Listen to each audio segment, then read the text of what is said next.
waykat bi di Wally Seck nag la ñuy tudd ci wàllum koppar ba tey nag kii di procureur de la république financier adjoint daal di demandé nag ñu daal di koy inculpé waaye tam placé ko ci sous mandat de dépôt au même moment sàkku na ko ñu def ko ci kii di Ibrahima Ba di doom ci ki fi dekkoon premier ministre di Amadou Ba ak ki nga xamante ni nag moom moo di Cheikh Tidiane Seck nekk chauffeur ci nekkoon chauffeur ki nga xamante ni moo di Samuel Sarr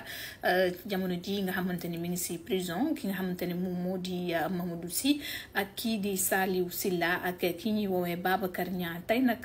Walf Quotidien moo ko daal di fësal ci édition bi nga xamante ni daal di na ci xuus nag di poursuite yi ñu mel nag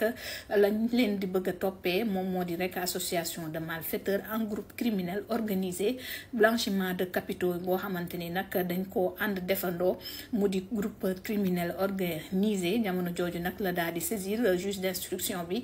ci wàllu woowu nag procureur la mu bëgg moom moo di nee na ñëpp ñi nga xamante ni ay nit lañ ñu lié woon ak Amadou Macky Sall nag ci ay transaction yu ñu jàpp ni leerul ñu daal di leen tracé ndax loolee rapport boo xamante ni CENTIF moo ko def daal ci joxoñ ay opération nee na lu toll ci plus de 125 milliards mu di nag dossier boo xamante ni moo waral Farba Ngom nekk jamono ji ci kaso bi loolee waral nag ay arrestation yu bees mu daal di koy sàkku ci ab réquisitoire supplétif bu ñu sukkandikoo nag ci loolee parquet bi nee na ci lu mu appuyé moo di rapport complémentaire bi nga xamante ni CENTIF dakaa def mu jot ko ci fin mars bi nga xamante ni moom la ñu weesu ñoom nag nee nañu kii di ku nekkoon doom ci Macky Sall ñu présenté ko nag comme maillon central nee nañ mooy may ndayu mbili gi ci affaire bi ñu jund moom Amadou Sall convoqué woon nañ ko tey sax ci pôle judiciaire financier bi waaye gisuñu ko ndax ñoo ngi ko localisé woon fële nga xamante ni moom moo di ca États-Unis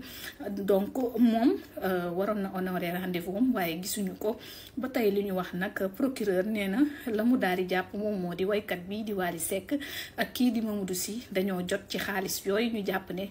nañu ko jokkalante jaaru yoon mu di fonds yoo xamante ni li ca lëndëm moo ëpp la ca leer ancien ministre bi di Samuel Sarr ci loolee lañu ko daal di soupçonné moom itam nee nañu dafa mel ni loxoom dugg na ci ay transactions suspectes yoo xamante ni donc toll na ci lu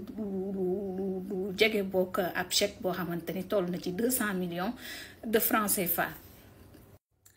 doomu Amadou Ba bi nag moom la ñu koy toppee moom moo di dafa impliqué wu ci ay prête-nom ak i société yoo xamante ni de façade la nee nañu nag ko géré woon moom moo di Cheikh Tidiane Seck nekk chauffeuru papaam donc nag nee nañu détenir na ci lu toll ci 30% donc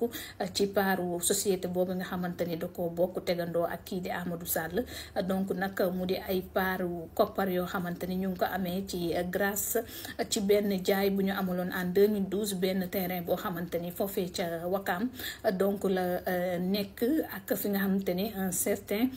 Francisco bi nga xamante ni moom lañ ko jaay donc à 400 millions donc de francs CFA mu nekk nag ab source bi nga xamante ni moom moo daal di fësal que ni nag Saliou Silla créateur entreprise boobee di établissement Saliou Silla moom acteur la nag ci transaction suspect yi nga xamante ni nag am nañu soupçonné ne effectué nañ ko ak retrait chèque boo xamante ni toll na ci 5 milliards de francs CFA 597 millions ak justification économique yoo xamante ni benn topp ko ci maanaam kenn xamul ban justification économique